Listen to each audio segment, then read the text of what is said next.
Hi friends, welcome to Yogi official. Friends, మన ప్రభాస్ అన్నకి ఎప్పుడు హ్యాట్రిక్ ఇటు చూద్దాం వీడియోలో. అన్న అయితే ఈశ్వర్ మూవీతో ఇంట్రెస్ట్లో ఎంట్రీ చేయాలి. మూవీ అంత ఆడలేదు, దాంతో కొన్ని మూవీస్ అంత ఆడలేదు.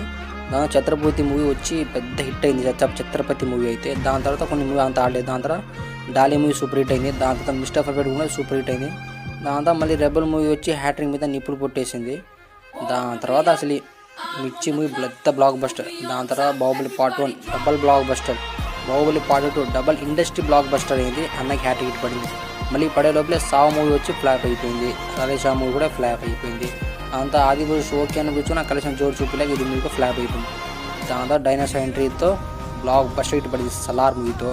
అంతా కలికి 2 ఇయర్ది కూడా ఇప్పుడు రీసెంట్గా 1000 కోట్లు కొట్టి డబల్ బ్లాక్ బస్టర్ అయింది కలికి మూవీ. ఈ ఆశల మధ్య రాధేశా మీదే. అందుకే ఒక్కొక్క సీన్ అంటే చాలా జాగ్రత్త తీసుకుంటాం మారుతి గారు. చూడాలి మూవీ బ్లాక్ బస్టర్ పక్కా ఇది. అన్నకి డబుల్ హ్యాట్రిక్ పక్కా పడింది. అలా సబ్స్క్రైబ్ చేసుకోవాలి కదా ప్లీజ్.